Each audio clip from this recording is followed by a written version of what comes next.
9th class में पढ़ने वाली एक लड़की की शादी कर दी गई। वो लड़की अपनी दर्द भरी कहानी सुनाते हुए कहती है कि मेरे बाबा को कत्ल कर दिया गया था तो अम्मी हमें गांव से शहर ले आई।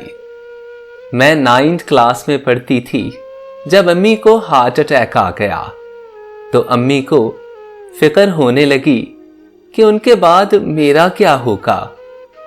तो अम्मी ने मेरी शादी कर दी। ससुराल जाकर पता चला कि मेरे शौहर ने मुझसे शादी सिर्फ मेरी प्रॉपर्टी की वजह से की थी, पर जब उसे पता चला कि मैं अपना हिस्सा अपने भाई के नाम कर चुकी हूं तो उसका रवैया दिन ब दिन मेरे साथ बदलने लगा। वो बात बात पर मुझसे लड़ाई करने लगा। वो अक्सर मेरी अम्मी और मेरे घर वालों के बारे में बहुत गंदे अल्फाज इस्तेमाल करने लगा। एक रोज घर से मेरा जेवर चोरी हो गया तो वो इल्जाम भी मुझ पर लगा दिया गया।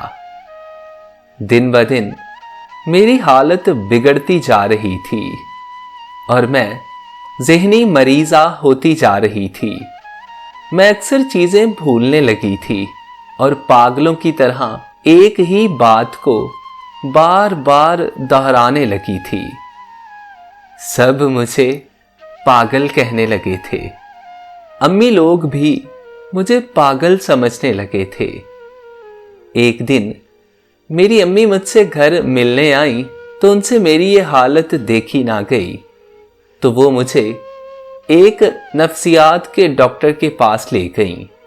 डॉक्टर के पास जाकर पता चला कि मैं बहुत अरसे से बहुत ज्यादा मिकदार में नशा लेती हूं, जो दिन ब दिन मेरे दिमाग पर असर कर रहा था। फिर पता चला कि ससुराल वाले खाने में मुझे नशा आवर गोलियां देते हैं।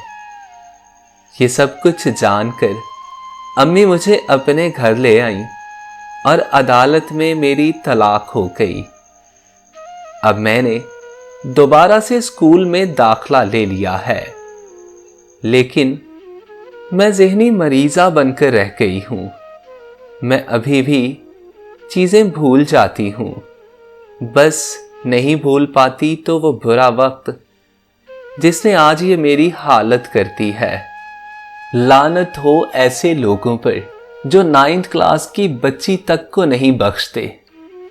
क्यों नहीं हम सोचते कि हम जिस पर जुल्म कर रहे हैं वो भी किसी की बेटी है, किसी की बहन है। अल्लाह अगर किसी को बेटी देना तो साथ उसके नसीब भी अच्छे देना। अल्लाह पाक हर बहन बेटी को अपने हिफ्ज़ो अमान में रखे।